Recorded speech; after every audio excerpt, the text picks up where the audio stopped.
I was on mute. So I am just checking all the things.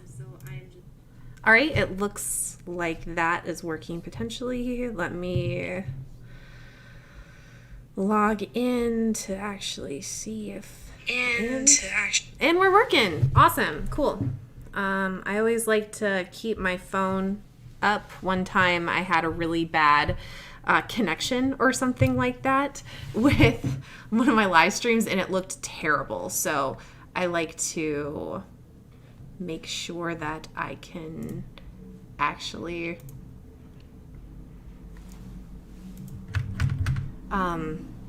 make sure I can actually see that it's working, because a lot of times what I see and what you guys see doesn't always come out the same.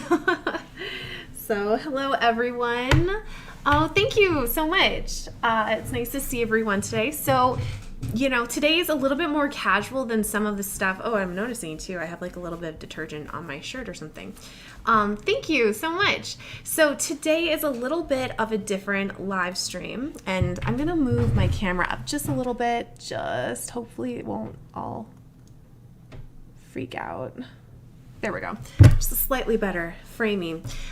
Today what we're going to be doing is, a few weeks ago, I went on like my YouTube community page and I asked like, what questions would you have or do you have as a beginning ukulele player?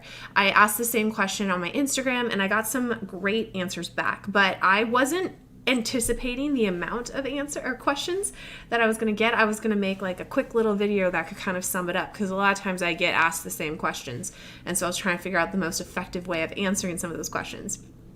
And because there were so many questions, I just decided that this would probably be the best way to be able to answer your questions. So what I'm going to be doing is, if you have a question or something, you can put in the chat. If you're watching the replay of this, type it in the comments and I will make sure to answer it. But I also have all the questions that I was asked. I also have all the questions I was asked on my YouTube community and on my Instagram. So I'm going to start with the Instagram questions first. Obviously, if you have a question or you want like a follow-up explanation to something I explain, make sure to let me know in the comments as you're watching and I can get on that. But let me grab the actual thing here. Okay, great. So if you're watching this, and you don't hear me say your specific question, it may have been because I kind of already answered something like that. So I don't want to like repeat things. Or if someone just hops on and then they ask the same question, then I will make sure to get back to it the best I can too. So again, going to try my best. Some answers I might not have answers for, but I will try to defer you to resources that could answer your question, or I will get back to you. So we're just going to kind of hop on into it, and yeah, just kind of sit back and chill and ask your questions as you need it. But yeah, this is meant for whatever your beginning ukulele questions happen to be. If you have like really more advanced questions, I would then say like, I'll try to answer them the best I can. But a lot of times if it's something with more like advanced theory or advanced techniques and stuff, I normally have to think about it a little bit more. Whereas like beginner questions, I can just like rattle off. Okay. So the first one, and I won't use anyone's name just because I don't have, I'm big into like consent of putting people's names out on the internet. So again, if you don't hear your name, but you recognize the question, that's awesome. But I'm not going to say your name unless I have like your permission to.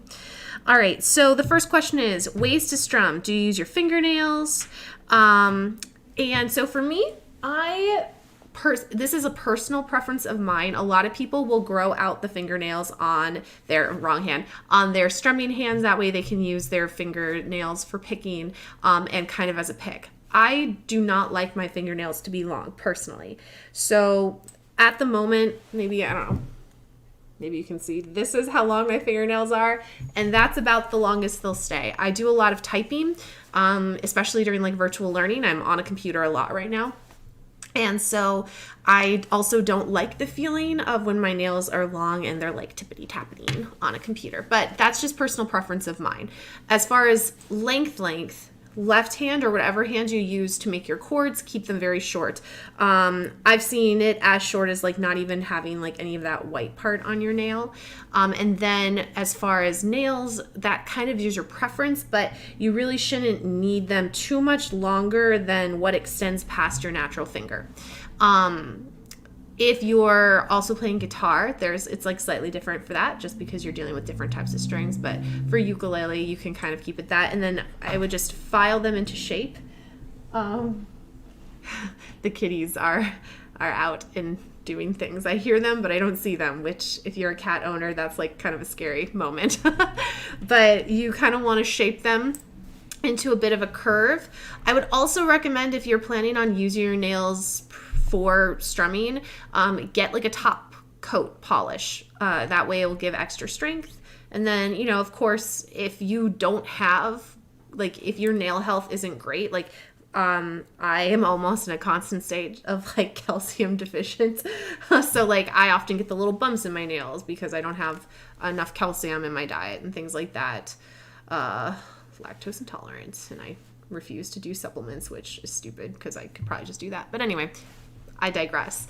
I don't have great nail health because of that. And so, you know, if you're taking good care of your nails, I recommend getting a top coat and you should be pretty fine. Some people try to put acrylics on and then play.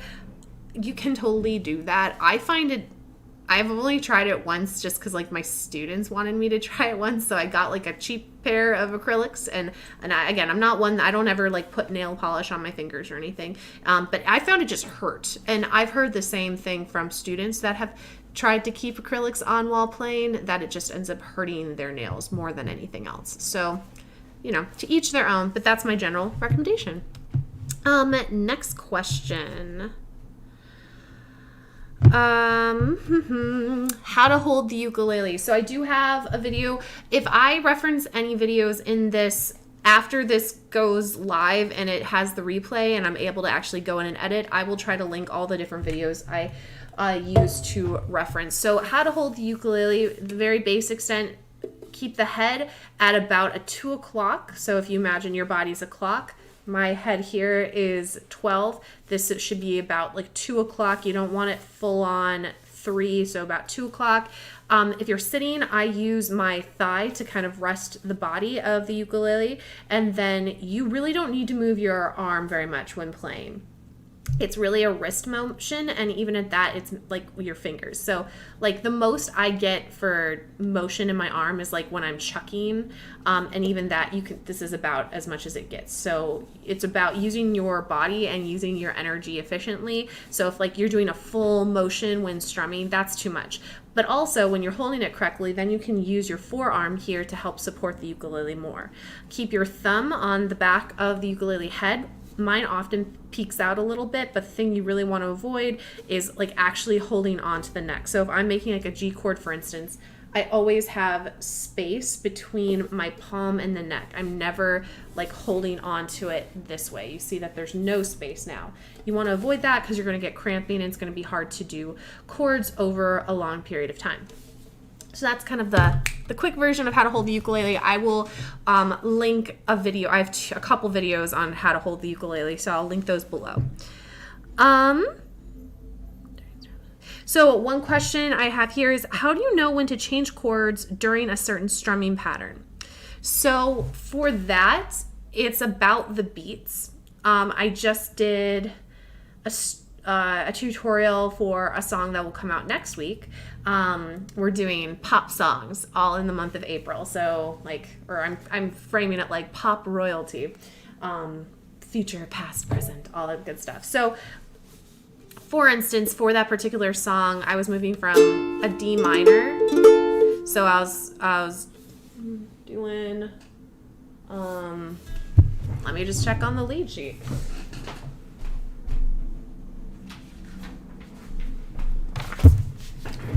Okay, so the actual strumming pattern I was using was, I'll just play it on a D minor. It was a down, up, down, down, up, down, down, down. And so in that particular strumming pattern, there's a part in the song where you're not just on one chord playing that entire thing. Instead, you go a down, up, down, down, and then you move to an E7. and then you go back to a C, and then you continue the strumming pattern. So the question here is, how do you know when you need to change chords when you're in the middle of the strumming pattern? In this case, you can't continue the strumming pattern in its completion. So like if I were to go down, up, down, down, the next part of that strumming pattern would be the up, down, down, down. So if that were the case, I'd be going down, up, down, down, up, down, down, down. And that's fine, but I wanted to give extra weight to that next chord. So what I do and what I often do is if you have a strumming pattern that you can break up into two and you're changing chords in between it, I will often repeat the first part of the strumming pattern. And that's what I do for the strumming pattern. So we have a down, up, down, down. And then when I go to the next chord of that E7, I'm just going to go down, up, down, down. And then when I get to my next chord where I can do a complete strumming pattern, I will then move on from there. But if I know I can't get through the full strumming pattern, I'll just repeat the first part over and over and over again. So I could just go down, up, down, down, down, up, down, down, down, up, down, down, and then as many times as I need to in order to get through the song of what I need to do. There are also some cases where you can just continue the regular strumming pattern, but it's really on a song per song basis. So that's the best thing I can recommend for you. Really internalize what the strumming pattern is. It will often feel very natural, and a lot of times that's what they do in full-on accompaniments for songs too. It's almost never going to be the exact same thing forever and ever and ever, because a lot of songwriters, they know that gets kind of boring to listen to over a while. So they want to add a little bit of contrast in there. And I try to do that a lot of times with my tutorials as well. Do they sometimes end up being a little bit more difficult than the ones that are out there? Yes. But I feel really passionate that, I want you to be able to have a song that you can take in its easiest stage, but then also have options to make it more complex for you, to be closer to the original, but then also provide some challenge so you have a song that you can work on for a variety of weeks in a lot of different ways. That's something that I've always had from my background in classical music. You'll look at a song that's from the 24 arias for, sopranos, for instance, and that's kind of the book everyone starts on. But you'll have people working on those songs since they're in middle school all the way into grad school, because there's always something different to be able to do and a new skill and a new technique to be able to apply to something that's very, very simple. So I try to take that same mentality when it comes to the tutorials I do, where you could just play the song on the chord changes and it would be fine, and make it more of a vocal performance. Or you can add all the little extras to make it a really fleshed out version or cover of the song in the best way you can, while also trying to make it super beginner friendly and accessible and all that. Thank you so much. Someone's just commenting that they've learned a lot from the lessons, and I appreciate for sure. I really value myself on my teaching skills. I recognize that I am not the best ukulele player in the world, but I do think I do a good job at approaching songs and using the background that I have for music and simplifying it in a way in which you can just kind of walk away from a tutorial and have a fairly good understanding, as long as you have the prerequisite skills to be able to play the song. So I appreciate that. Thank you very much. So that's kind of that question of how do you approach strumming patterns with songs? And it does take some planning, I don't often just look at a song and I'm like, oh, this is how you play it, and I'll create something right away. A lot of times I'm listening to the song, and actually in 2 weeks or something like that, I have it planned out. I will actually be live streaming the entire process in which I pick up a new song, go through with changing the chords, and then I'll have the lead sheet for that, and it'll be one that it will be free available for everybody, and then I will take you through the process and how I actually come up with the strumming patterns and stuff like that.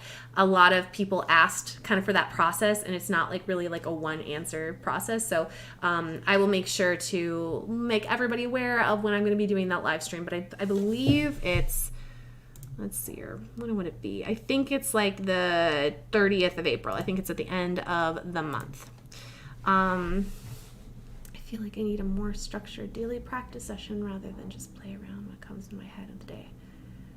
Oh, awesome. Yeah, the daily ukulele book is fantastic. It gives you a new song to work on every day. And the what I think is great about that too is not all ukulele books are made equally, I guess. And even ones from big publishers like Hal Leonard and stuff, they will often have mistakes and the chords will be wrong. But the daily ukulele, I mean, there's 365 songs in there.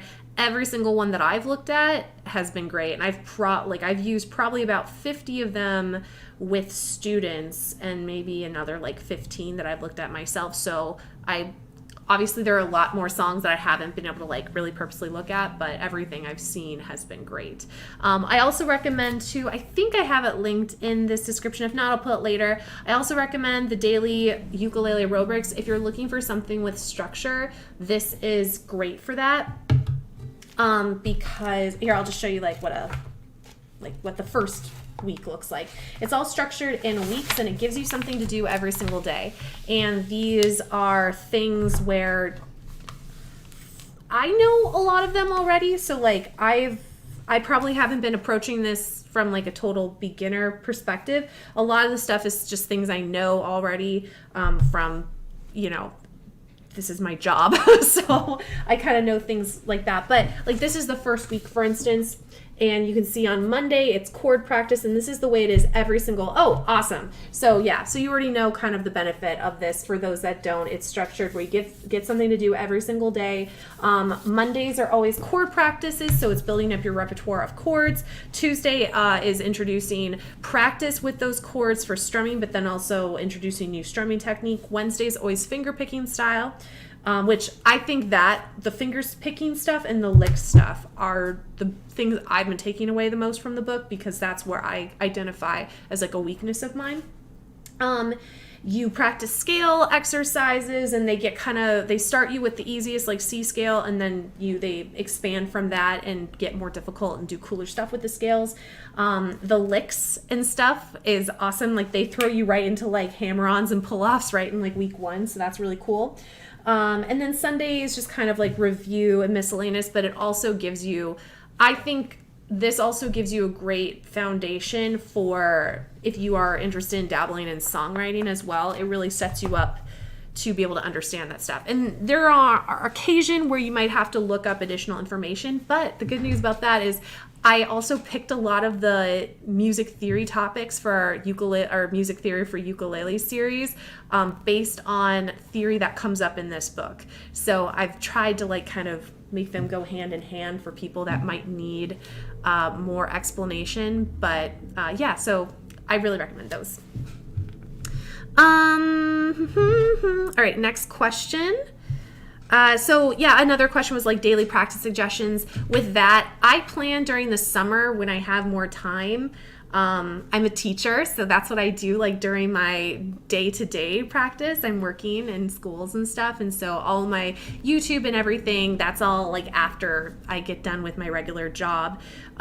So during the summers, I often have a lot more time to create series and stuff. So I'm going to be creating a daily practice regimen, I guess. So you can kind of look forward to something like that coming out in the summer. I'm also going to have videos that, as per usual, if anyone's tried my Let's Play series, it's going to be very similarly structured, where they're very short little videos, and there will be worksheets that go along with it, but aimed towards practice and like skill practice. One question is, how do you know if you have the right size of uke? That one is very much based on preference. For me, my favorite size is a concert size. This is the Nova U Mini, so it's the soprano size of the Nova U series. And this is the older one too, just as a side note, I believe, or I've been told by a number of people now. I haven't seen the brand new ones, because when these first came out, the black one was all they have, but now they have this like beautiful like kind of icy blue color and like a white one and stuff. I heard that on the new models they actually have strap buttons, which is awesome. I wouldn't have said that wasn't like a complaint really of mine, because it's so small and light that it's really easy to hold regardless. But one thing I really love about Enya ukuleles is that they all come with the strap buttons, like on every single model, from their beginner series all the way to their like really nice expensive ones. And I was really surprised when this one didn't have the strap button, but apparently they've added it to the new ones. So this is a soprano size. I like soprano sizes for just like picking something up and going. This is like specifically made for like a travel thing. If you see the circle one in my background, I think that's honestly the only other soprano one I own at the moment. Most of the models that I have are concerts. I did just purge a lot of my ukuleles, so kind of what you see on the back wall is what I have left. I didn't really see the point in having so many currently, so I try, I'm trying to live more minimalistically this year. It's kind of a resolution of mine, so every time I get a new ukulele nowadays, I try to send an older ukulele on with a family member or a friend or something that would like to kind of experiment with ukulele. So yeah, I don't actually have that many sopranos anymore, but that circle one in the background, that's a soprano. Sopranos are very small. They're great if you're first starting out. They're great if you have small hands. They're easy to hold. I prefer concert because I like the slightly bigger fret sizes. I also like the sound a lot more. I'm not a huge fan of the really hyper bright ukulele sound. I guess if I could sort of compare it, like, I'm not as big of a fan of like the Jason Mraz, like I'm yours type of sound. I like something that's a little bit warmer. So my favorite sizes go through concert to tenor. Concert being like the perfect one for me. It's like the best. It's the perfect mix of, it still sounds like a ukulele, but I like the size better. It also just feels a little bit more substantial when I'm holding it in my hands too. Tenor, I also really like. I will use tenor if I want like a much warmer sound. And tenors are great for people that have bigger hands. My husband has huge hands, so he's a piano player, bassist and stuff. So he really loves playing on a tenor. He's one of those like annoying people that just can pick up any instrument. So like he's not a ukulele player, but he can play anything really. So he really likes the tenor. Baritone is super fun as well. That's another thing I'm doing for this summer, coming out with like a baritone series. Baritone I really like because I don't like playing guitar because it's too big for me personally. I've used like 3/4 size guitars with my students before, and that works a lot better for me, but a big guitar just feels like too much. Whereas a baritone, it's tuned the same as the top 4 strings on a guitar, so it's very, very similar in the tone. So if you're a person that like gets kind of intimidated by a big guitar, try a baritone, and I'll have content out for you guys this summer for baritone. So yeah, a lot of it really depends on what works best for you. The best thing I can recommend is, while I'll be honest, I don't buy a lot of ukuleles from ukulele shops, mainly just because surprisingly where I live, there's not like great selection in most of the shops. There's a ton of guitar shops and like other instrument shops, but they don't have a lot of ukuleles, or the brands that they have are almost exclusively Kala. I'm not really quite sure why. I like Kala, don't get me wrong. Like I have a Kala U bass, and the first ukulele I ever bought was a Kala 15S, which an amazing starter ukulele. That's like the one I recommend to people the most. But I want more variety. There are so many awesome brands out these days, and a lot of them don't end up having stuff in stores too. I don't know if it's like a shipping thing or whatever, but a lot of them utilize Amazon for their shipping. So that makes it really hard, because I do know that there are a lot of like individual sellers and they really know their stuff. But if you have a music shop that even just has different sizes of ukuleles, I would just recommend going into a shop and feeling it, asking the salesperson what their recommendations are. You don't have to buy on your first outing out. Whenever I buy a ukulele, like I'm looking at one in particular that I'm hoping to purchase in about May. That's a pretty big investment.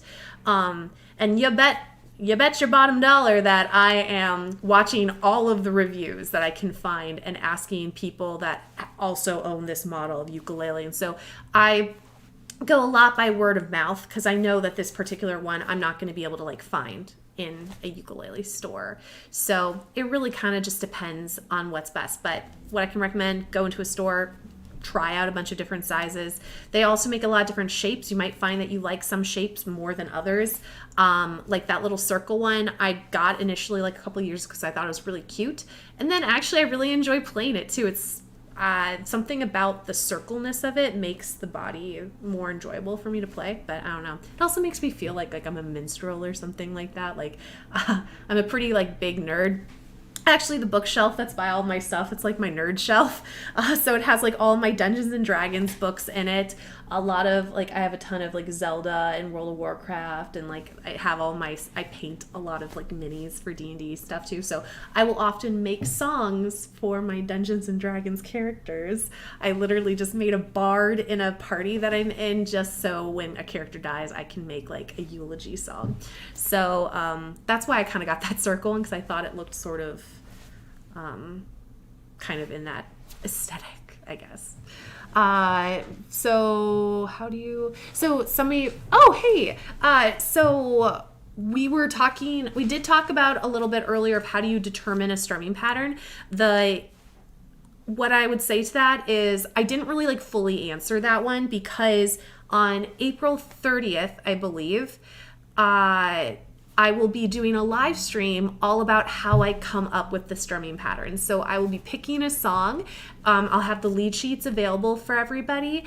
And then I will actually just walk you through the process like of me listening to the song over and over again and coming up with the strumming pattern as I would do. So I think that would be the one I would refer you to the most, because it's not like a single answer. Like I can't just say like, oh, you just listen to the beat and whatever. A lot of times you can't do the full accompaniment on a ukulele, or you could, but it'd be like way more advanced than what I put out on my channel. So Amy, I hope that kind of answers your question a little bit with how you determine a strumming pattern.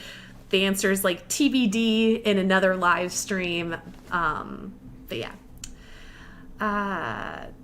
I'm just reading the comments, but I'm glad that I love making the Steven Universe tutorials and stuff. I have a long list of ones I need to get through. I still haven't finished the series. When I first made my very first tutorial for Steven Universe, I made the mistake of saying Steven's Universe, and it has haunted me ever since that day. My students tease me about it, and many comments have been made. So I didn't actually watch the show before I made that one. And now I have watched the show, and it's awesome. I really love a lot of the stuff. And it's great that a lot of the songs the accompaniments are in such a way that you can play it pretty easily on a ukulele with just a ukulele, which I'm always a fan of.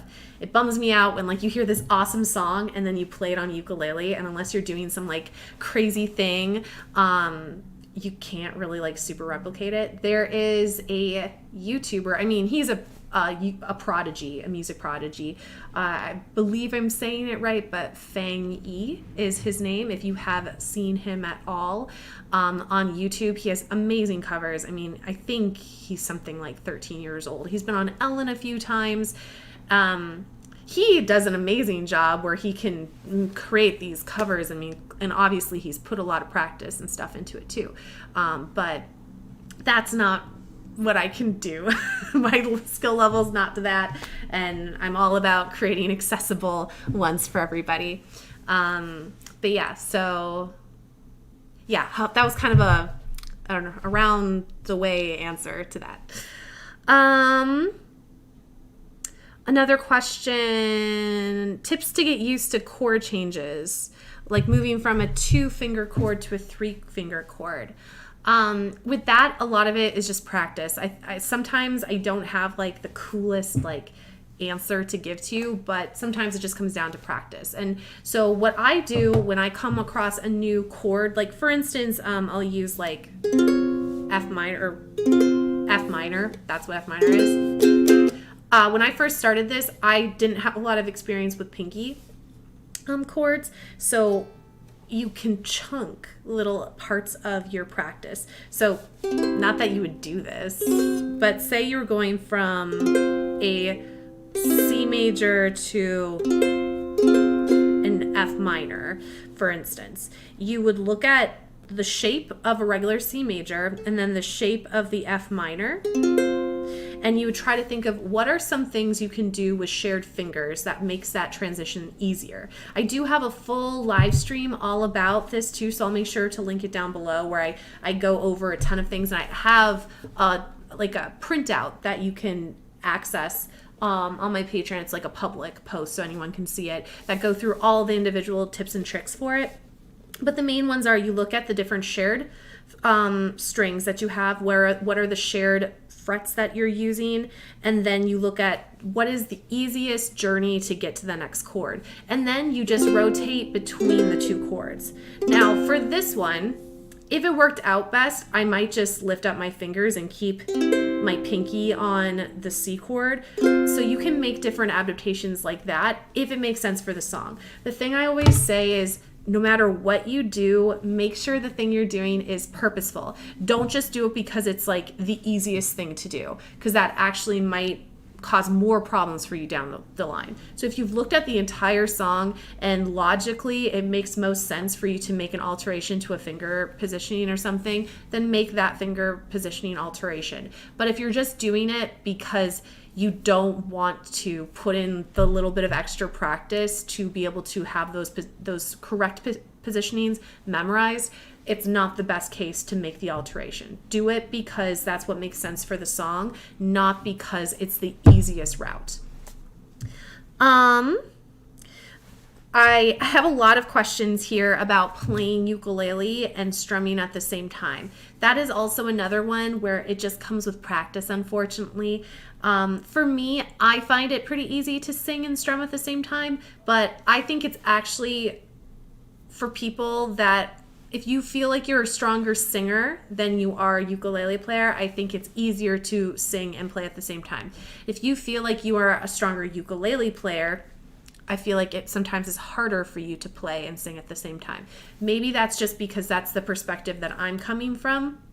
But in almost every situation where I've worked with someone in person where they are having a really hard time singing and playing ukulele at the same time, it's mainly because they don't feel like they're as strong as a singer. A lot of the things I end up hearing is like kind of this like half singing. So for instance, shocking, this is a tutorial coming out for next week. Say I was gonna do a song by Britney Spears and I was like, oh baby, baby, how was I supposed to know? Okay, it's a little low in my register, but if I were gonna sing it, I would just sing it full on. If I wasn't as comfortable with singing, something like this might come out more. Oh baby, baby, how was I supposed to know? Like you can tell I'm not even singing. I'm kind of like whispering, which isn't great for your voice anyway. Whispering, like people think it's like softer on the voice. Like if you're sick, they'll whisper. Don't whisper. You're kind of just freezing your vocal folds and not allowing them to have like natural movement.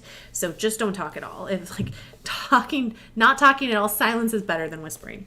Or I guess it makes better with when we have, I need to know now what we've got. My loneliness is killing me, and I must confess, I still believe when I'm not with you, I lose my mind. Give me a sign, hit me, baby, one more time. And not like that's my best singing ever, but I wouldn't, if I were not playing ukulele, it wouldn't sound any different. My loneliness is killing me, and I must confess, I still believe. If I were just to play ukulele, it would also not sound any different than when I was playing it all together.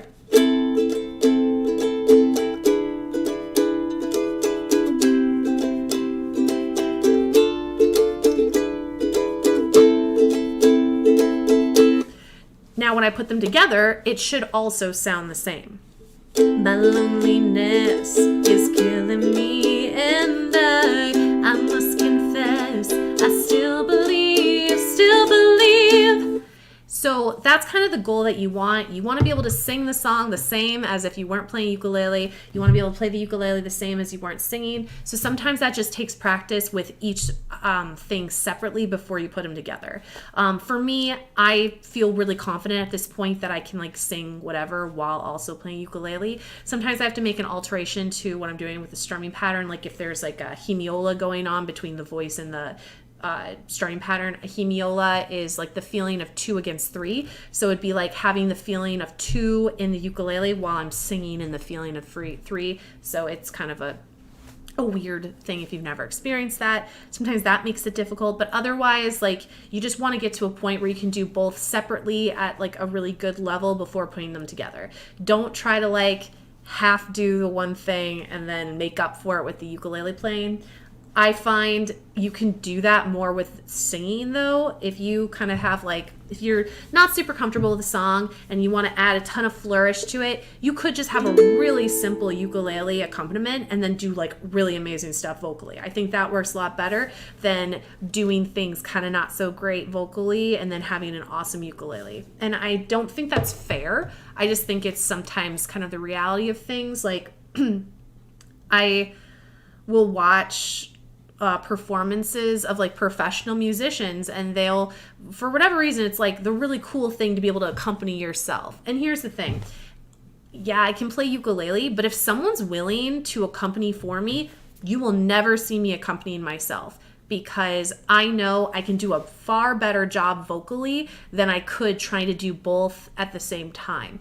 Now, if I just happen to be that good, totally, I'm going to do it. But you see it with even a lot of professional musicians that they're not that good with both at the same time, but yet like nobody seems to care about the fact that they're not doing a very good job on the instrument playing, and they really care more about the vocal performance.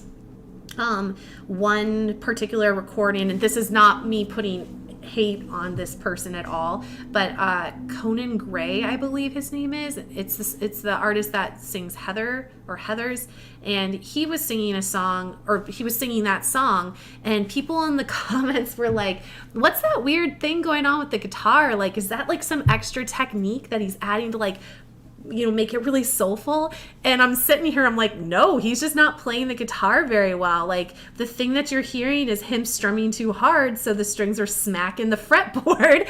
And, you know, nobody cared though. Nobody cared. Maybe people that like actually know how to play the instruments, or like other musicians ever, and I didn't even care. I recognized that he wasn't doing a very good job on the guitar, but it was still a good performance, because again, people really hyper focus, I think, on the vocals, just because anybody can sing, really. Like, there are definitely people that do it far better than others, but that's an instrument that everyone possesses. So I think people have like a much more a stronger connection to vocal singing, and like whether it's good or not, than they do whether an instrumental performance is actually very good, because they just don't have a background to know what is good or what is not. And again, good and bad, all relative. I also have a video all about singing and playing at the same time. I will link that below too. So one question is, what fingers do you use for strumming? I always have people start with their thumb, but most people, I say, like once they kind of get from like very, very beginning stages, they move to their finger. Some people, like at a really high level, they'll strum with their whole hand that I've seen.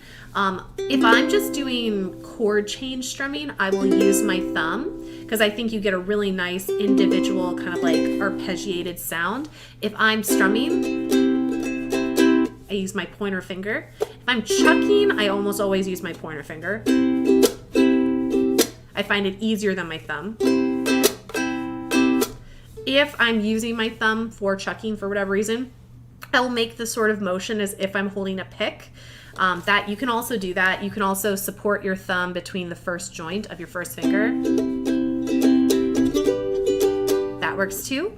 I've also seen people where they like almost have like a straight hand, and then they just strum like that. I like a little bit of a looser hand. Yeah, so those are for what fingers you use. How to practice with a metronome for different strumming patterns like the island strum. So a metronome is just going to give you the beat. So the thing that can be good or bad about a metronome, depending on the quality of one that you have, is when playing it with a strumming pattern, if you were to use a metronome that's like doot, doot, doot, doot, it's just going to give you the steady beat based on how many beats per minute you have it set to. So if you were to like look at a clock and look at the second hand, for instance, it's going to rotate around the clock 60 times within 1 minute. So that's 60 beats per minute. If you want to go twice that, it's going to be 120 beats per minute. I find most pop songs are somewhere between like the 110 and 120-ish. If you're like really like a club pumper or whatever, I don't know. I don't go to clubs, so I've never been to a club really, so I don't really know what actually people do. But if you were like listening to a higher beats per minute song, it's going to be maybe up more towards like 140. But if you're using the island strum is down, up, down, down, or down, up, down, down, down, up, down, up. This is the island strum. So the beat per second here would be like da, da, da, da, da, da, da, da, da, da, da, da. All right? So it's about internalizing that beat. You could also write things out based on counting. We try to do that on all of our like Sunday main tutorials. So like if you see a video coming out on a Sunday, that's what I consider like my main video. And then everything else are typically like Fridays will be something fun, like a live stream or like a medley or whatever. Wednesdays I try to reserve for like a product review on occasion, but mostly like skill things. Sundays are those main ones. On the main tutorial ones, we almost always put the counting underneath the strumming pattern if it matches up easily. We don't often put the counting underneath the strumming pattern if the time signature is in like something that's a little bit more difficult for people. Like most people know like 1, 2, 3, 4. So we'll do it if it's in like a 4/4 time signature. If it's in like a compound meter, we don't often do that just because it's not something people have as much experience with. But yeah, so the metronome is just going to give you that steady beat. So it's about taking that beat from the metronome and then working in it. But you can play things as however fast with a metronome. That beat can be very relative. That beat can be, in fact, like when it beeps, it can be the beat, the 1, 2, 3, 4, or 1, or it can be 1 and 2 and 3 and 4 and that beat can be whatever you want it to be. So just keep that in mind too. I'm trying to see if we have any other like different questions that we haven't already gotten to on Instagram. So I was doing the Instagram ones first, but it looks like that's kind of all the ones. A lot of them are a lot of repeat questions. So I'm going to go to YouTube then and see what ones you guys asked me here, because this had a ton. One question, how can you learn to play melodies and not just chords? So that's going to be talking about finger picking styles, which I see somebody in the comments here just asked you should put more finger picking styles out. So, yes, that's the short question. Yes, I will be. I've been trying to incorporate more this year just to offer people some diversity in the difficulty. Basically, with playing melodies, you can do it in a couple different ways. You can do it where you are picking. It's a combination of picking and then you strum on some chords. You'll be seeing some Zelda songs coming out in like May or something like that do that. So you can just pick the individual melody like you would like a lick, or you can just pick up the song. I think I only have like one tutorial out like that for Ode to Joy at the moment. I don't enjoy making tutorials for that just because when explaining the different things with tab and stuff, I get confused when I'm saying different things. Maybe I'll have to put out a video of just me blubbering on, like, imagine me with my rambling now but trying to do like a really coherent video. So I'm not great at communicating those instructions to you guys at this point, but I'm trying to work on it. So yeah, you can pick out the individual melody using tab. or you can do a combination. So when a specific pitch comes to a point where you can strum, you can do a combination of that. One person that I know is doing this a lot on YouTube right at the moment. I don't know all the details. Like there might be a connection to their Patreon or something. But I know Bernadette Teaches Music, who's another ukulele channel.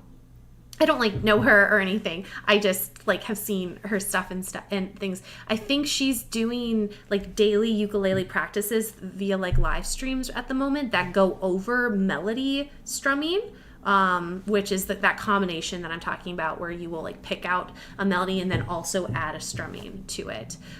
So you might want to check out that. I don't really have anything to offer for it at the moment, but I can look into it for sure. A lot of the things at the moment for me, I'm kind of confined by the amount of time I have outside of my regular teaching job. So during the summers, I have a lot more time, or during breaks and things like that. But those types of things take longer to put together because I have to learn it to a point where I can also then communicate that with you as well. But yeah, so that's kind of how you're able to do that. Another question: what is the easiest way to learn different types of finger picking orders? I think this person might be talking about patterns. So the easiest way, I think, to be able to apply any kind of finger picking pattern to a song is if the song originally has something going on in piano that is very repetitive. So an example of this would be Olivia Rodrigo's Driver's License song, for instance. It has that repeated B over and over and over again. So it's really easy to pick out a B. Or something maybe Louis Capaldi, I think. A lot of his songs have a very repetitive piano accompaniment or something, and mainly the thing you're looking for are arpeggiated chords. So an arpeggiated chord is when you are breaking up the chord. So this C chord, for instance, I would play it starting with its lowest pitch, which would be this first C. So you'd go C, then E, then G, then C. So all right, that's an arpeggiation because I'm just breaking it up and I'm separating and playing it over a longer period of time rather than just strumming. So you can have that.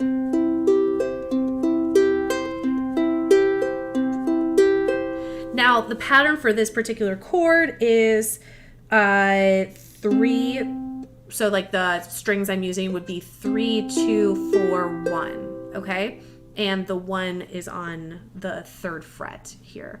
So that is what that arpeggiated chord is for a C major chord, but that's not always going to be the case for every single chord. Now that general shape you can probably replicate in a few different ways. We'll try that same shape with an F chord. So it doesn't really work because I'm repeating the same pitch here, but in that case I could probably just omit that top A. I could go 3, 2, 4, or 3, 2, 4, 2. Yeah, I would probably just repeat that. So I'm just going up and down without the doubled pitch. So when you're looking for those repetitive picking patterns, look for things that are arpeggiated like that. Look for things that are super repetitive too. A lot of times I'll do a song where you're just picking on string 3 and 1. This is also Driver's License. That's how that starts off too. So a lot of songs do that. They'll start off with that really thin texture at the beginning of songs, and then they'll build it up over time. So that's a really easy way that you can have repetitive picking patterns that you can often apply to other songs and other chords and not have it just, it's it's a repetitive picking pattern, What are some of the catchiest tunes to play? I think that is very subjective. I find pop songs to be the catchiest tunes, honestly. And I find that they're the easiest ones to apply to ukulele, and specifically current pop songs, not older pop songs. Pop songs, if you didn't know the genre of pop, it just means popular music. So what is a pop song, or what was a pop song in the 60s, we now probably consider an oldies tune. So it's a very like changing genre in which the songs themselves will not probably always be considered pop songs. It depends on the genre. Not the genre, sorry. It depends on the time that they're coming out. So modern, like 2020s or 2015 through current, I think are the easiest songs to replicate on ukulele and super catchy. I think a big part of that is because they don't use a lot of chords, so that can be really, really easy to play on ukulele. A lot more songs are coming out that are like what I've heard this described as is like bedroom pop, where like the kind of vibe is supposed to be like the YouTube feel of like when you see someone just like in their bedroom and like nothing's been staged and like their bed's unmade and they're just like, hey, I'm like gonna play a song for you guys, and like then they talk about their feelings and stuff. That's kind of the way in which a lot of pop music is moving, which is cool. Like that's what's resonating with people, and I find that's the easiest to kind of replicate on ukulele, because when you don't have a lot of things going on on the production side, it makes it a lot easier to replicate on a single instrument, especially a single instrument like ukulele that doesn't have a lot of strings and you have a limited range and stuff. I think that's also another reason why like Billie Eilish songs are really popular. I love Billie Eilish. Like look at Bad Guy. Bad Guy can be replicated pretty easily on a single instrument. And it's very repetitive. You just kind of bounce between like 3 different pitches melodically, and it's like 3 chords. So, and it's repetitive, very, very, very, very repetitive, but it's still super catchy. So like none of me saying like, oh, it doesn't have any chords, oh, there's nothing a lot going on production wise, like none of that's me saying the songs are bad in any way. I think those are just all reasons why this current era of pop music is really easy and really super catchy. And that has been a trend throughout the years. Like this is not a unique thing for our time currently. There have always been this type of thing that have rotated through. You know, in the early 1900s, it was called Tin Pan Alley. And, you know, and when I was I in college? Like the Rebecca Black Friday song also kind of fit into that same thing. Really limited vocal melodic range going on, very simple chords. The structure of the song was really repetitive. Like those are all really, really smart moves when it comes to trying to make a song that you want people to sing along to. Because if it's something with like a ton of different parts, it's going to take longer for you to learn. Less people are going to be able to sing it or play it. If you're looking for a song that you want people to be able to hear once or twice and then sing along to, you're great. Like I'm gonna do a tutorial for Deja Vu by Olivia Rodrigo, and like I listened to it just a few times and I already was able to sing along to it because it's very repetitive, and also it harkens back to Driver's License too, so it's some of it is repeated material. Yeah, sorry, I'm just blabbering all along about music. If you'd ever like to hear me like blabber along about songs in a structured way of like kind of analyzing them, let me know. I enjoy doing that. Like my friends and I, we are total music nerds and we just get together and we analyze songs. Like legit, that's how we spend, or pre-COVID, I guess. We don't really do this anymore, obviously. But pre-COVID, we would just get together on a Friday night and that's what we did. We just analyzed music. All right, so how much time a day would you recommend practicing? I always recommend, as long as it's purposeful practice, do not spend longer than like 10 to 15 minutes on a particular skill. If you spend longer than that, you're going to get tired and it's going to just be harder for you. So yeah, you know, keep that in mind. Like you don't want to make yourself tired. You don't want to give fatigue to yourself. Also, your fingers will start to hurt. And this is what I recommend for like a beginner player. Like obviously if you're an advanced player, you have a better idea of what and you can do and how long you can practice. Like for myself, if I'm practicing a song, I know where my limits are, so I know how long I can actually practice for without getting super tired and stuff. But 10 to 15 minutes purposeful practice, that's all you really need. And some days you don't even have to practice, like you don't have to actually even pick up a ukulele. Some days it can just be looking at the structure of a song. Some days it can be just like thinking about the words. Some days it can be just thinking about what patterns you see. Not every practice has to be you actually using the instrument. Other ways you can practice is just listening to the song. Yeah, so those are all different ways you can practice within that 10 to 15 minutes of time. And maybe like, you could do 10 to 15 minutes in the morning and then do another 10 to 15 minutes on something else in the evening. I forgot exactly who said this, but there are people that, they make it their jobs to figure out what the best way of learning music is or just new skills and stuff. And it's something about if you learn a new skill, if you can play it the next day, then you're like after practicing it one day, try it the next day and like don't practice it any time between. If you can play it the next day, you're good. The next time you should approach that skill is if you can play it after not playing it for 1 week, then that's really good. If you can play it after not playing it for a month, that shows that you have much more mastery of it because you don't need all the little repetition. So you could kind of keep that in your mind too. If you want to know you're at a point of mastery, think about this for like your chord practices. If you can go a month without thinking of what like a G chord is and just play it, that is a really good indication that you have full mastery of that chord. We have a question, when I play bar chords, they sound wonky. So if they sound wonky, it's probably because you're not supporting strong enough with the bar chord. I have a video all about how to play bar chords, so you should definitely check that out. But the general thing I find is like, so for instance, say you're playing like a B flat, getting that thumb behind the finger that you're barring. If you're barring like a C minor, for instance, and you're down here, it doesn't make sense to keep your thumb out here because your finger's on that 3rd fret. Now, it sounds the same if I move my thumb. So here's it with my thumb up here. Oh, it's not as good. But if I move my thumb right behind my 1st finger, everything sounds correctly. So make sure your thumb is in the position where it needs to be to best support where you're barring. So that would kind of be step 1. From there, sometimes it's just going to be practice. My barred chords sounded terrible when I first tried playing them too. So it just kind of comes with the practice. Making sure you can get your calluses. My fingers look gross. I don't know if you can see them. Nope, you probably can't. But I have really thick, well, thick is relative. My husband plays like bass, so he has giant calluses on his fingers.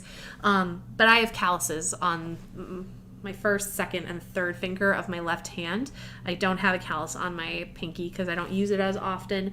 But that also makes it more helpful when making barred chords too. Tips on quick chord changes. So I kind of already talked about this before, and then also I will link it down below, but make sure to check out my live stream all about chord changes on the ukulele. The best thing I can do though, tell you, is you just got to make sure you're having the practice of getting to that point of mastery, because if you even have to think for a second, what is that shape, rather than just going to it, it's going to make the change a lot harder for you. So check out that live stream. I will link it below once I'm able to, edit things within this recorded video. I think it was about a month ago though, where I had that live stream, and there is a printout with that live stream too that you can access. It's a public post, so you can just go and grab it, and then you can have all those tips and tricks for you there too. What is the best song for a beginner to play? I actually have a video all about that too. So I have a video for like the 10 songs that I normally recommend for people to learn when first starting out. I always recommend you start out with a song that is using the C major, the F major, and the A minor or G major chord. Those are the 4 chords that I consider to be your primary chords in ukulele. If you want to play a song those chords aren't in the original key, change the key. Find something online that can transpose it for you. So that's kind of the way you can make that a universal thing. As far as individual songs that I have, let me just grab the video so I can actually tell you exactly what songs I recommend as beginning that you'd want to play. This video came out a while ago, so I have to check. Okay. So my top 10 ones, and here's actually the copy live stream. This is the actual link to the video. I just put it in the chat for you guys. But the ones that I find most time will satisfy any beginner player is going to be Riptide, Counting Stars, Just the Way You Are My Sunshine, I Don't Know My Name, Three Little Birds, Stand By Me, Let It Be, Happy Birthday, and then I'm Yours. Those are the ones that I will typically refer people to start out with, mainly because they use those 4 main chords, or because there are only 3 chords. And the strumming patterns are normally pretty easy, and almost everyone knows all those songs. They're either songs that people like quickly associate with ukulele, or they're just songs that almost everyone knows and they've been around for a long time, so they're kind of staples. Sorry, I've got phlegm in my throat. So yeah, what is the best way to learn to read music? I don't know if I have a recommendation on the best way to learn to read music. I learned in the traditional sense. So like I learned through choir and going to music school. I mean, the best way to learn, honestly, if you're young enough and you're still in school, really just pay attention in school. I think a lot of people don't realize how valuable it is having the arts in schools. And I mean, like, obviously I'm biased because I'm a music teacher, but, you know, I don't remember, music education has come a long way since when I was in school. So like we ended up singing kind of like silly little songs a lot of the time. And maybe there was more purposeful stuff that my music teachers were doing, but that's at least not what I remember. Granted, you know, hindsight's always 2020, you know, but especially now, such amazing stuff is happening in schools for music education. And I don't think people realize like what a privilege it is to be able to have access to free education. And obviously, you know, our taxes are paying for it. But, you know, if you don't pay attention, you don't learn those things in school, then you get to be an adult and you have to pay someone way more money in order to get that same information. I mean, like, you can either go to school and pay attention to what's going on in your different classes, or you can get out of school and then like want to pick up an instrument and have to pay someone like $60 for 30 minutes of their time. You know, like a lot of my friends are music teachers and they teach the exact same stuff a lot of times that I also teach in my classes. The difference is like they're getting one-on-one attention with a student rather than like me teaching maybe 30 kids. But those things I think people really don't take advantage of when they're offered for them. I mean, like, I made ukulele a staple of my class, and if I could have learned how to play ukulele when I was in school, like at any point, like I would have totally been into that, but it just like wasn't an option where I went to school, you know, and I always try to take advantage of all the different things I could do and learn. Like I did independent studies. If like you're a high schooler out there, like if you have the option to do an independent study with your music teacher and you want to learn music, I'm sure they'd be open to it. And there's a lot of resources that they could do to help you learn, because I was very much behind my peers when I went to college. Like I realized, other than very, very, very basic sight reading, I didn't really know how to read music. Like in comparison where like when my husband went into college, like we went in the same program, and he could do the stuff I could do in music after like maybe 3 years of college, but like upon entering the program. So I was very much behind and I had to do a lot of work to kind of play catch up. But I think things have really advanced a lot more. And I mean, like all of my peers that I went to college with, they're now choir teachers and band teachers and orchestra teachers and stuff. And they're doing such cool stuff. They're doing amazing things. And a lot of the like the music teachers that I had growing up that are amazing, like I know they're doing amazing stuff now too, because like I understand all the things that they are doing and why they're doing it just from that shared experience of like music education. So yeah, the best way you can learn music is pay attention in school if you have that option for you. If you don't have that option for you, the Alfred's piano, let me grab it. Maybe I have it somewhere here. A lot of my music books are in different places at the moment. Yeah, here we go. This is a really great book for independent practice. It's the Alfred's Basic Adult Piano course, and I recommend this one to people for like music theory stuff. Obviously also for piano, I think it works great. I've used it in class and stuff, but if you are someone who doesn't have a standard notation classical experience, this is going to set you up for the best. If I could learn to read music all over again, I would have learned via playing an instrument, because I don't think singing always is the best. Like, that's my background as a singer, and I would say learn to read music on an instrument. Piano, particularly if you have the option for it. That is 100% just my opinion, though, and I think if you ask anyone, they'll have a million different opinions. Also, as a side note, when people play recorder in school, like, don't treat it like a silly toy. Or if you're a parent out there and your kiddo, most likely in 3rd or 4th grade, are coming home with a recorder, yes, it's not going to sound great, but also just let them practice.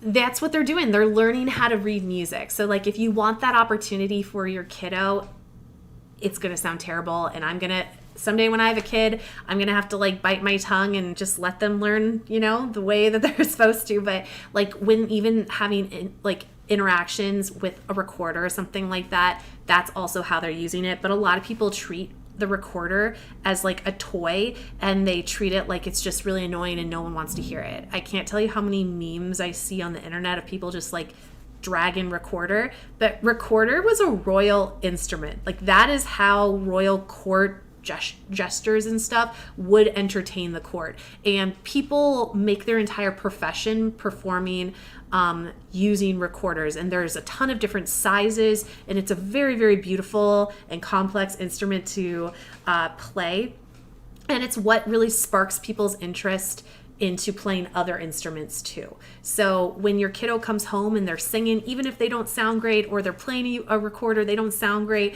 just encourage it. And I know all of you guys watching, like, obviously you love music because you're learning ukulele, and that's amazing, but try to remember that joy that you have, and like when you see little kiddos they're playing their things. And some people are saying like, we were never taught to read music at school.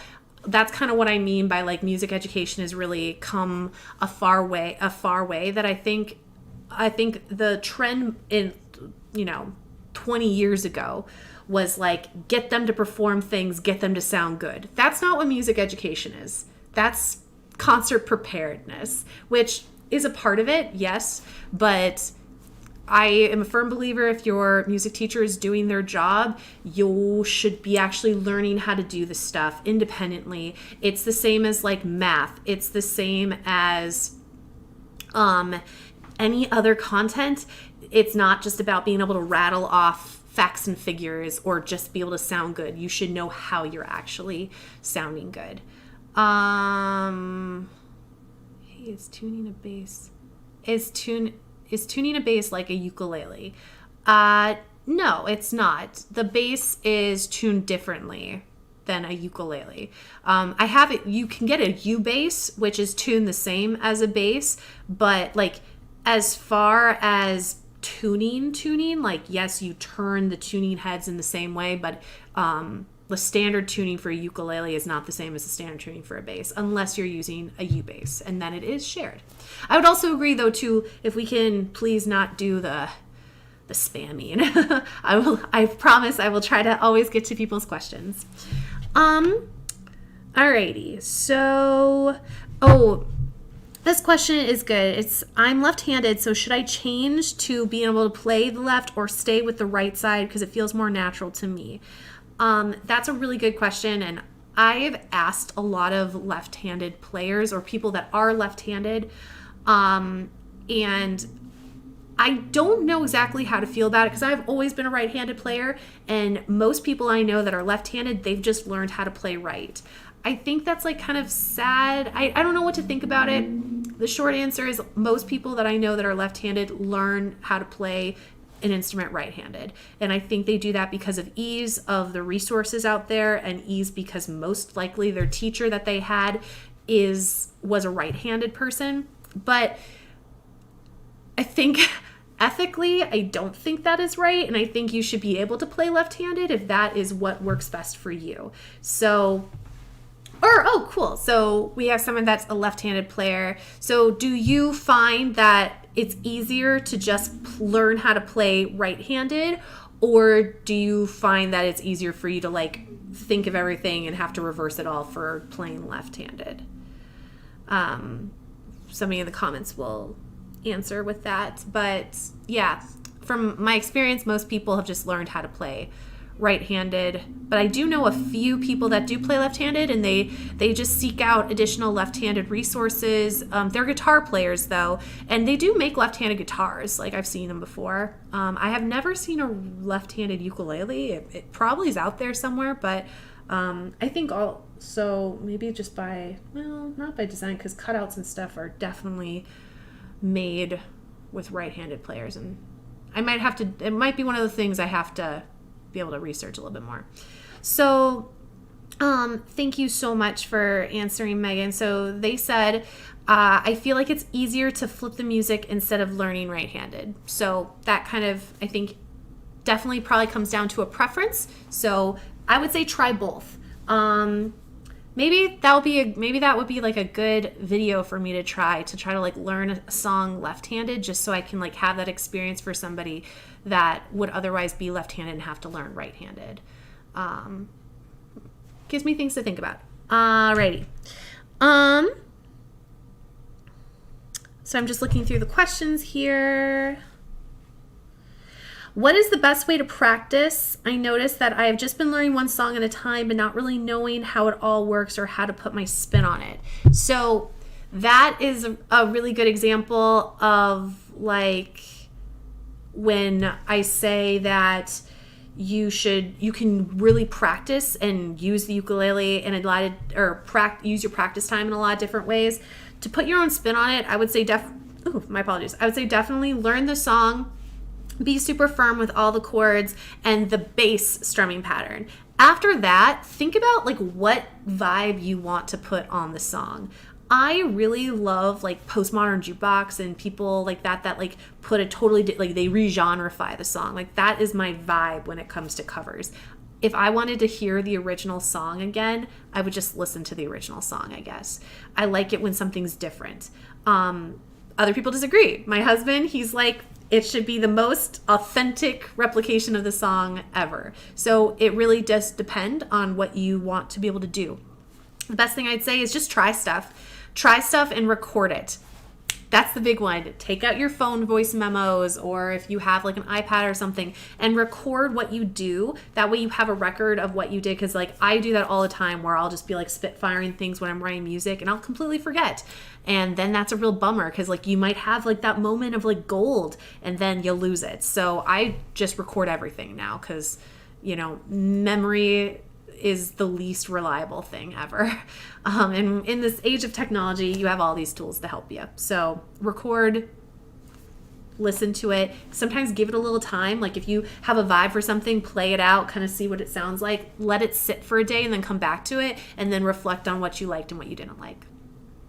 We have a question of, is the ukulele Hawaiian or Portuguese or both? So it's like the ukulele in its state currently, it is like a Hawaiian culture thing.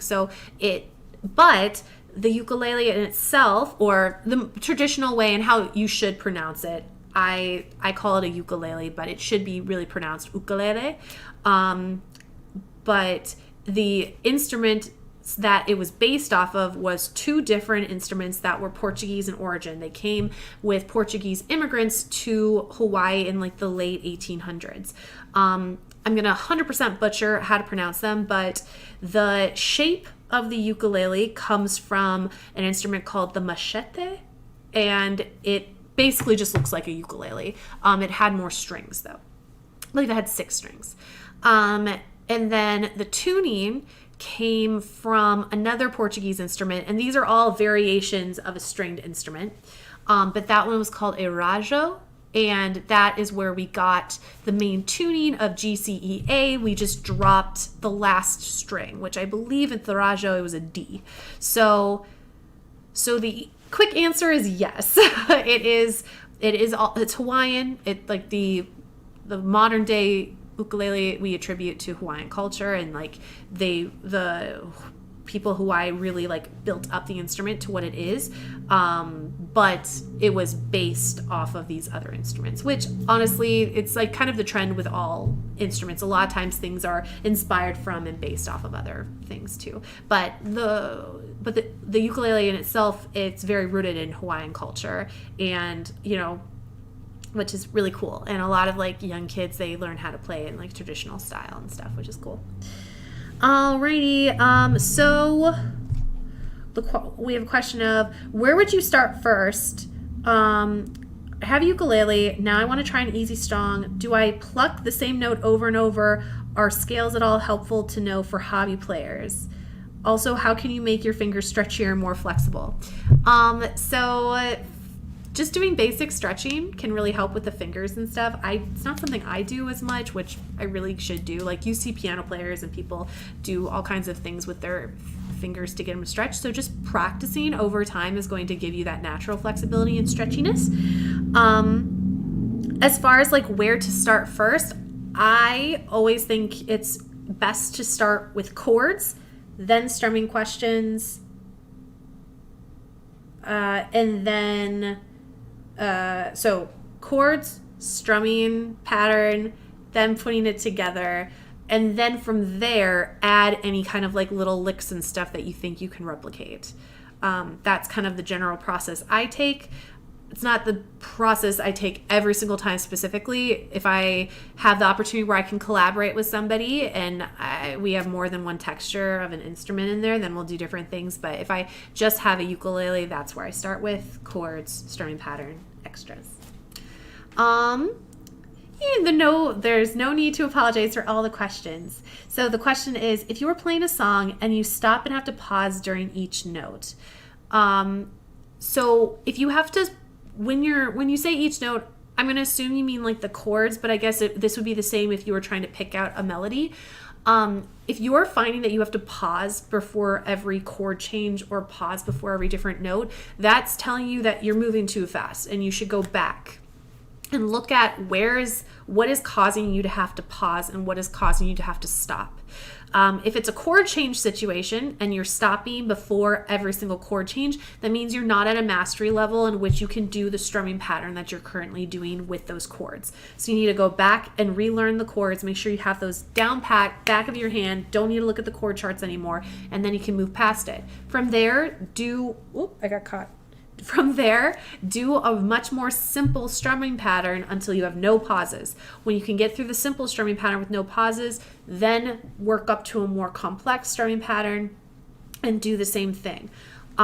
If you find that you're at this weird place of strumming pattern, but then like the easy strumming pattern's too easy, but the harder strumming pattern's too hard, what you can do is slow down the tempo. Okay, so take out a metronome, find a slower tempo, and then practice it with the more complex strumming pattern up until the point where you can eventually be at tempo with the strumming pattern without any gaps or pauses.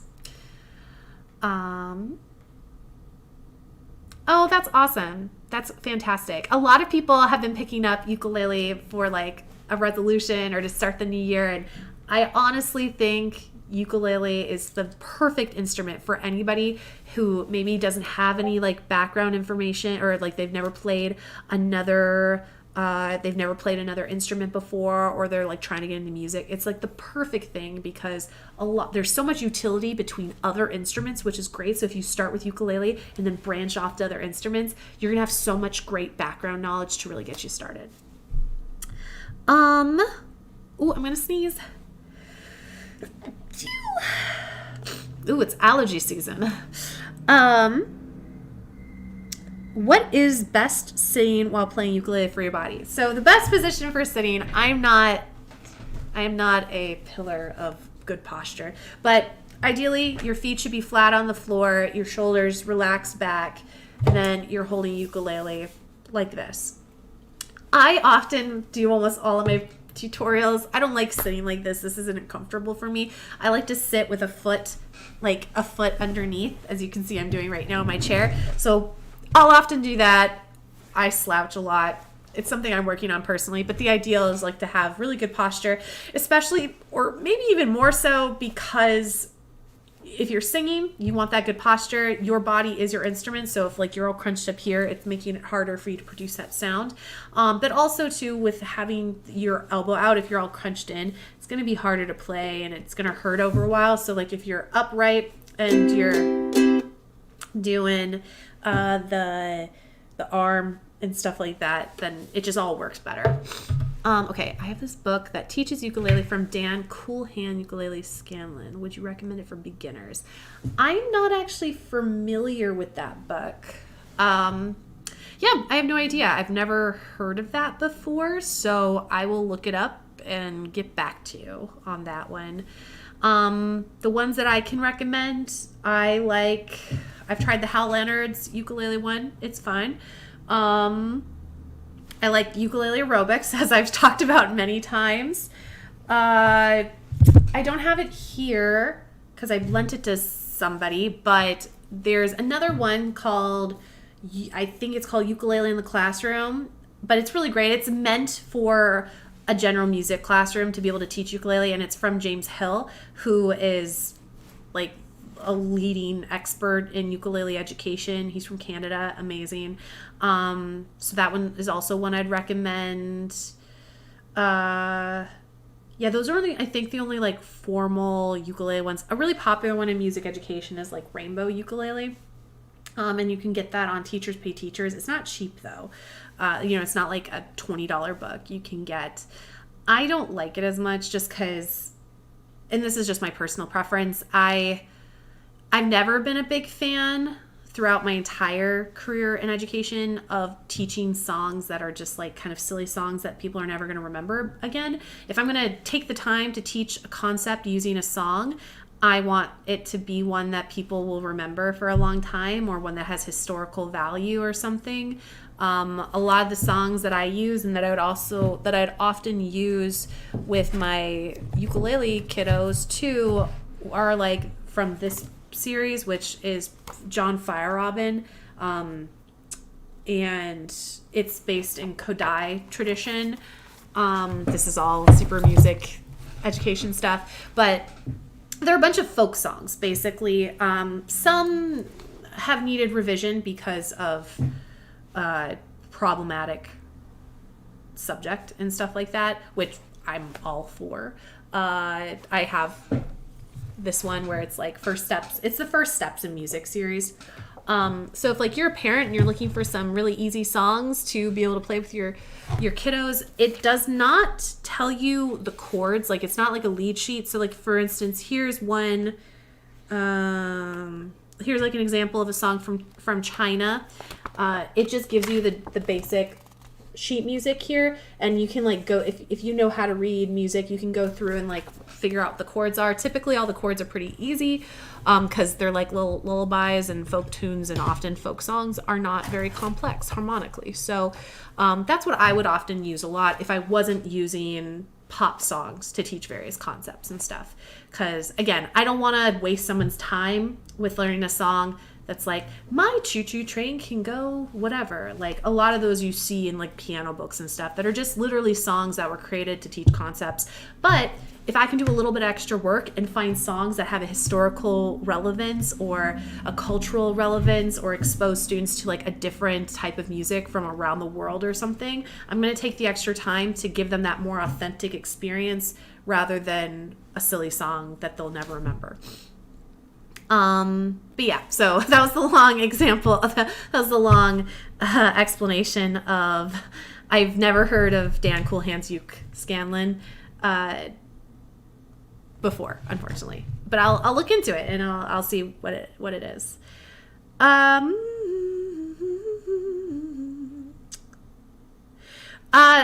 Someone's asking, they bought the Ukulele Rubric book based on my recommendation, but they can't do the legato at any week. And they've been playing for ukulele for over a year, but they're totally new to that. The way I'm going to phrase this is when it comes to learning any new skill, it honestly doesn't matter how much background you have with it, unless it's something that's been sequential, that's been leading you up to like learning how to do that. Don't take any every new experience is completely different and it might take you different amounts of time. So don't get frustrated if it takes you a little longer. As far as the stuff with the legato, for that book in particular, I also sometimes struggle with it, mainly because that's also where you're practicing a lot of the pull-off and hammer-ons. So when you think about learning the legato sections, you're not just learning how to play legato. Legato can be applied to anything. It means a smooth and connected. So I could sing like, I have this lead sheet. So if I were to sing Hit Me Baby One More Time and I wanted to sing Hit Me Baby One More Time, I could sing it like really staccato, which is short separated. Oh, baby, baby, how was I supposed to know? Which is very similar to how it actually is sung. Or you can make it a really nice legato, creamy line of, oh, baby, baby, how was I supposed to know? Where you can see I wasn't really like chopping it up. It was really smooth and connected. So that kind of playing is just a new type of way. So give yourself some grace because you're not just learning one new skill. Realistically, you're probably working on your picking, you're working on reading music, you're working on reading tab, you're working on hammer-ons and pull-offs. That's 5 different skills. That's not just one. So break it apart into those different skills and figure out which one are you actually really struggling with, because it's probably not the legato part. It's probably one of the other smaller parts that require a lot of prerequisite to be able to play. We have I find it hard to play most of the chords because my fingers start hurting really fast. That is all about practice, unfortunately. It's about getting those calluses. And again, playing 10 to 15 minutes every day will really be beneficial to building up those calluses over time. The book that I'm talking about is Ukulele Aerobics. I think I have it in the description box here. If not, I will get you you're gonna hear some tippity tappies. I'll get you a link for it. I really, really love it. It is definitely not like a casual learning experience. You may on occasion have to like look up some stuff.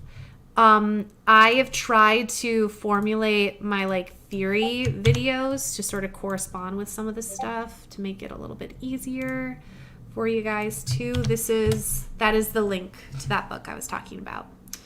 But it's awesome. Like, it's the best thing I personally have experienced. I love it.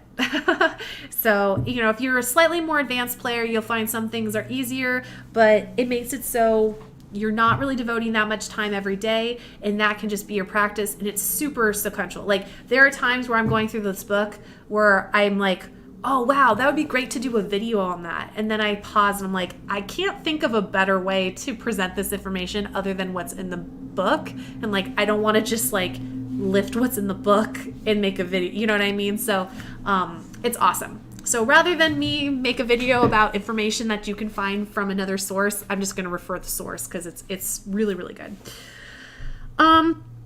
Bad habits to avoid early on would definitely be the pausing in between chords,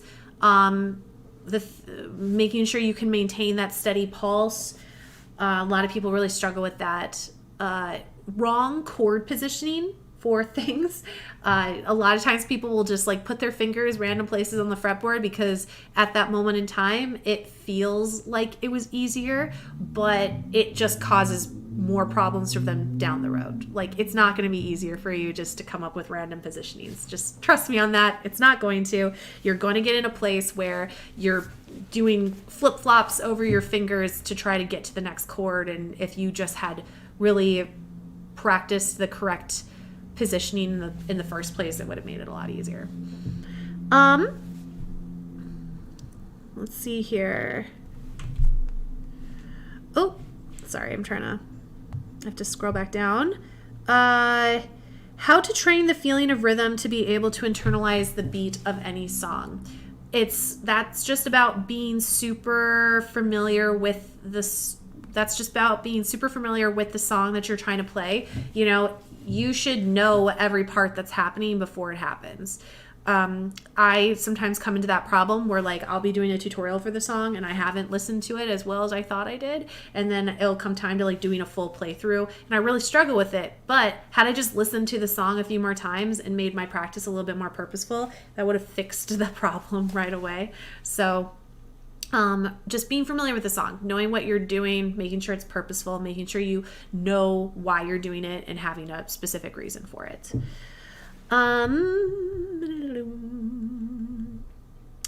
And then the last one that I have, I mean, again, there were a lot of questions, but they were a lot of repeated ones where I felt like I kind of answered them in another way. The last one is how to chuck. I have a video on how to chuck that you can check out. The short version of it is chucking is essentially the motion of strumming and then muting right away. So like strum, mute, and then you just keep getting faster until you're chucking. That's the really slow version, or that's the really quick version. So again, strum, mute, strum, mute, strum, mute, strum, mute, strum, mute, strum, mute, strum, mute, and then you just try to get it in one motion where you're strumming and then muting right away. I find it's easier to chuck with your pointer finger. You may find it's easier with something else, but you know, it's kind of a to each their own type of thing. Question, as a beginner, what would you say the best way to learn new strumming patterns, because I'm always having trouble learning strumming more than anything? So the best way you can learn new strumming patterns, I would say, is there are some that are just really popular. Those would be like the island strum, for instance, or just like strumming on a down strum. I have different videos all about that. And I would say too, really anyone at any level I think can benefit from just going through the Let's Play series that I have on my channel, because it will give you a good idea of where maybe some of your strengths are and where some of your deficits are too. And there's nothing wrong with having like deficits or like a weak point at the moment, because as soon as you identify those things, then you can start working on them. In that series, I give you 3 or 4 different strumming patterns that you can kind of start out with. Which I think make it really useful for you to kind of have as a starting player. Everything else, though, is kind of just about coming up with something.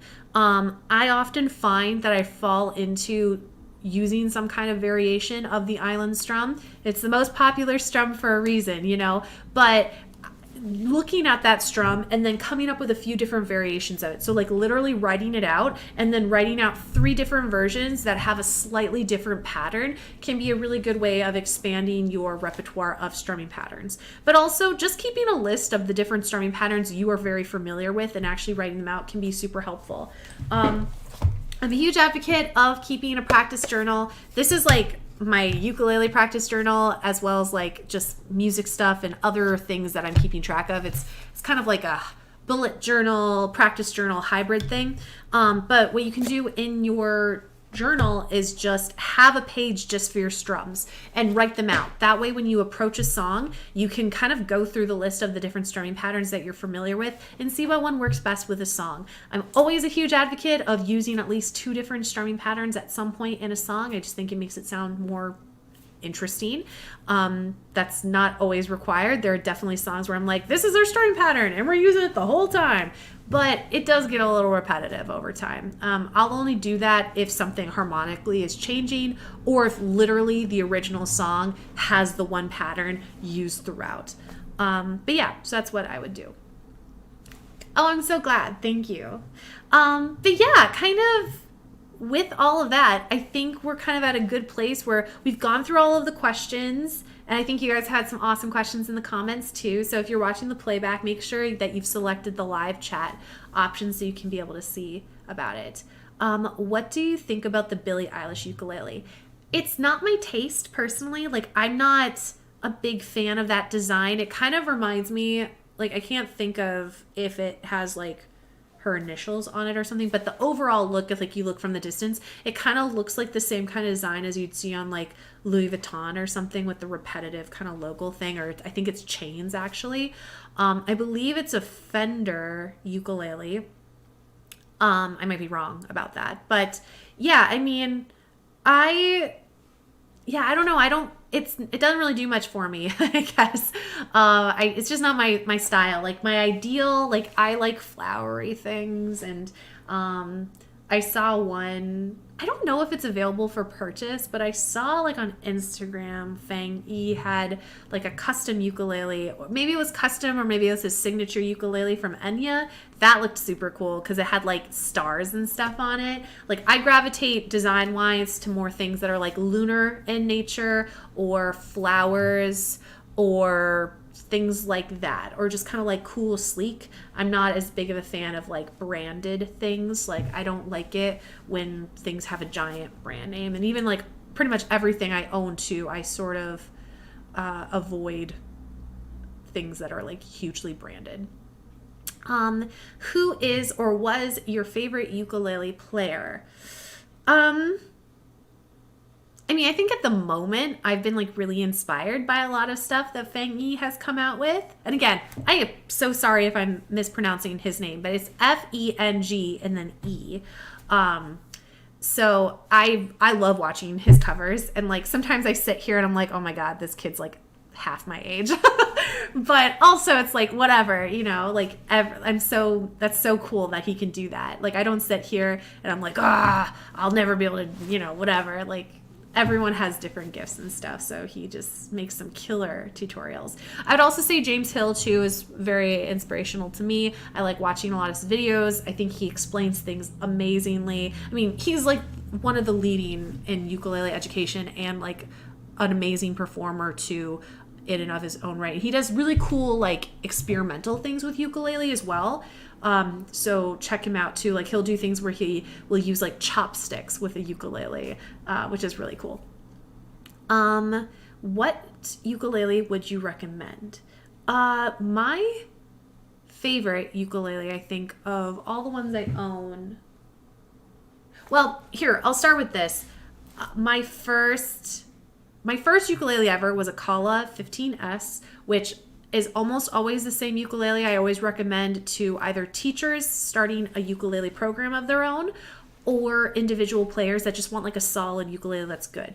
It normally runs between about $60 and $70. Sometimes you can get it with a kit and it's a little bit more. It's a soprano size, and I think that's like the best beginner ukulele, I guess, at that price point. I have never been disappointed with anything I've gotten from Enya or I've bought from Enya. Full disclosure, like I'm an Enya music artist, so like they do sponsor my videos now. But also I wouldn't work with them if I didn't like their product. Like personally, I'm looking at making like a major investment with like one of their ukuleles. So like I'm willing to spend a lot of money on their stuff because I think it's that good.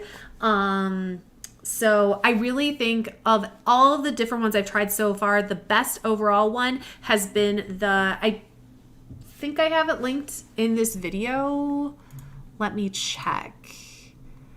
I do. So it's the Enya MS Concert ukulele. It's this one. This is my like favorite ones so far that I've had of theirs and slash of any ukulele I've used. And I've used a lot of them because, you know, I have my own personal ones, but then I've also used like a ton that my students have had. And then I've like purchased ones for school and like different performances and stuff. I find that it just keeps tune really, really well. It's beautiful, has a wonderful, like warm sound in comparison to other concerts I've used. I recently just got rid of like 3 concerts because I just prefer this one so much more. And I wasn't using them. Like, I find that if my ukuleles are collecting dust, then I probably don't really need them in my collection anymore unless they're really, really special. Another question is, I feel like my ukulele strings are very hard and it makes my fingertips hurt. Is this normal or should I change them? So it could be because of the type of string you're using. There's a lot of different brands out there that some are harder than others. I can't think of the exact kind, but the ones that Enya uses are like a different kind than like the standard or what people often think are the best are the Aquila ones. Let me see if I have any.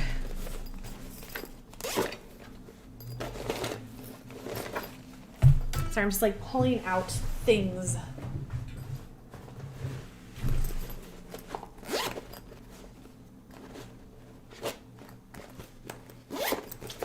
think I have like one more bag of stuff somewhere.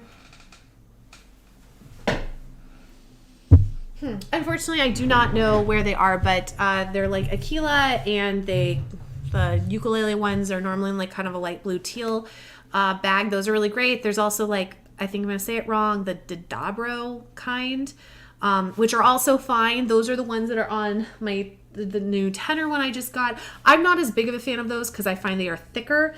As far as knowing when to change your strings, typically you know when to change your strings when a couple of reasons. They might not be keeping tune as much anymore. If you were to like take your fingers and then like feel the back part of the string, and you notice that there are like little indents or something, like I can feel a little bit and I can see a little bit. I won't be able to show you quite as much on the camera here, but if you can feel or see little indents from where the fret wires are, that's also a good indication you should probably change them.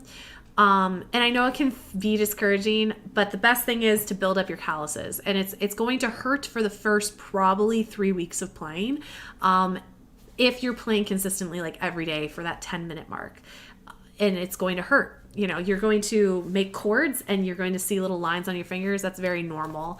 But yeah, hardness probably wouldn't be a reason to change them. However, there are different brands out there, and you might just find that you like a different brand. Like for me, I really prefer the ones that are from Enya at the moment. They've been like my favorite one. Another kind, I don't think I have another brand that I just recently tried that I actually really liked. I just don't have the ukulele that they're on right now. This is not the exact kind I put on. These are their colored versions, but it's this DR brand. Those are also really good. I found that these are very similar to the ones that Enya uses too, but they're not exactly the same. Are you going to do another one of these Q&As? Because I really like this. I really like this too. It's nice. It's nice just to like kind of chit chat and talk about things, especially since like I get asked a lot of the same questions. So hopefully I can just like refer people to this and be like, beginning players, start here, listen to this, and then start playing. But yes, I have been trying to do a live stream every other week, some with different topics. So some have been linked to my music theory videos where I do like live lessons based on the topics there. I'm going to be doing a live stream at the end of the month that is all about like how I will come up with the kind of arrangement of a song from start to finish. So that will be interesting to kind of record that live. I like a lot of times during like this past holiday, I did like a ukulele jam where we did a bunch of like holiday songs. I'm thinking about trying to do one coming up. I love Disney stuff, so like I was thinking about maybe doing like a fun like Disney play along or something like that in the summer, because I'm really excited that we'll we're going to go to Disney in the summer once like we're all like vaccinated and stuff. So yeah, those kind of are the things. So, and normally with like the play along things too, I'll come up with like a little booklet and like people can get access to it. Or actually, I know how to now put lead sheets on the screen. So what I'll probably actually do is I'll just have them on the screen for people. But yeah, so that's kind of it. But yeah, I hope you guys found this helpful. Thank you guys so much for tuning in. I always love talking to you guys, and what I think is probably the best thing that I appreciate so much, and what I've loved so much about like my Patreon community in particular, shout out to my patrons, they are really always very willing to help people, and that's really warms my heart. Like, I'm really glad that I can be a part of a community that's really fostering helping one another.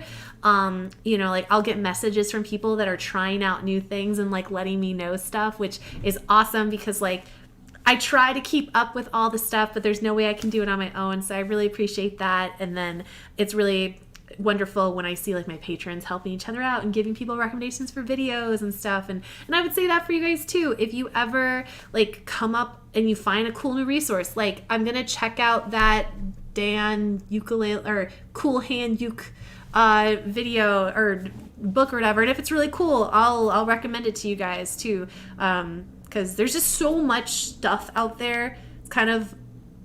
It's a benefit of living in the time that we live in because there's so much information out there, but it can be a lot to sift through. So I love that you guys are awesome and you're willing to help out everybody too. So yeah, we're going to kind of end it there. I hope you guys have a wonderful Friday. Hopefully the weather is beautiful where you're at. It's lovely here. So I'm going to try to enjoy some of the outdoors today. And I will see you guys next time. Our next live stream is in like 2 weeks, and it's going to be a music theory one. So we're going to be talking about like intervals and progressions. And I think that is it. It may be transpositions, but I don't know if we can fit that in the same one. But anyway, have a wonderful day, and I will see you guys next time.